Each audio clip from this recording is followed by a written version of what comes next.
In dreams. We often think of our dreams, those fun pleasantries our minds present us with, going through the minutiae of our psychology when we rest.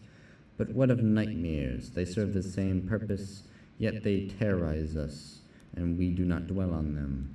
But still, they are equally as important. What might cause them in our lives? How might they impact us? And what among ourselves is the one that stands out the most? In this documentary, I asked several Kenyan students this exact question to try and get closer to the truth of nightmares.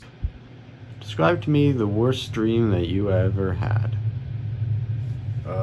Like in September, I had a nightmare where I was laying like in my bed in the dorm, and there was just this like old dude who was just like standing over me, watching me, and he just like stood there for like a while, and I was just looking at him. I couldn't move at all. I'd say the most memorable bad dream I had was one I had when I was a really little kid about getting chased around my backyard by a rhinoceros.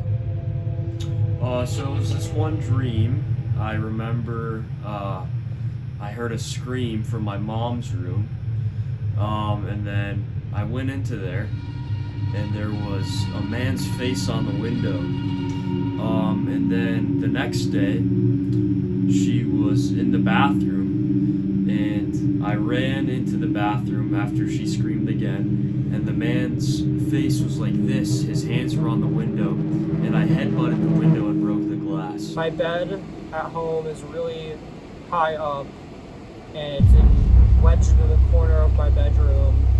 And I had this recurring dream that the floor of my bedroom was covered in worms and other bugs, and it was the amount of bugs and worms was slowly increasing, like rising water levels in the room, until it would eventually overtake my bed, and I would have to jump for safety. With this fear of stalkers and watchers, as well as creepy crawlies and zoo animals now answered, now questions ran through my brain about the impacts caused by these nightmares. Well, I woke up at like 4 a.m. and I just like didn't decide not to go back to sleep. It's hard to say. I'd guess mainly because I was probably like 4 years old. God, did you see a rhinoceros like at a zoo, or? Not that I can think of. I don't like bugs, mostly. To me, stalkers are terrifying. With the light of the blinding truth of the true impacts of these dreams, now I found it time to get to the final part, the root causes of their dreams, where X marks the spot of what caused these terrible nightmares. It's probably just like sleeping in a new place, living in a new place. I used to sleepwalk, and like I would only happen when I like go to like on vacation, sleep in new places. So that's probably it. Do you think you might have a fear of being watched? Probably the reason why I remember it after all these years is because it might have been one of the first like notably bad dreams I ever had.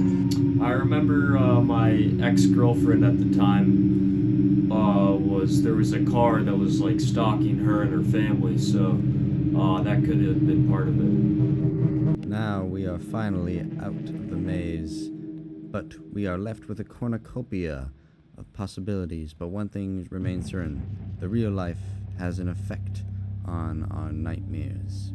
But while we may also be over, this is not an exit, for we will remain forever in the hazy dreamscape when we sleep.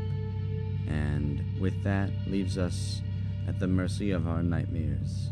Goodbye and good night, and go into that good night with bravery.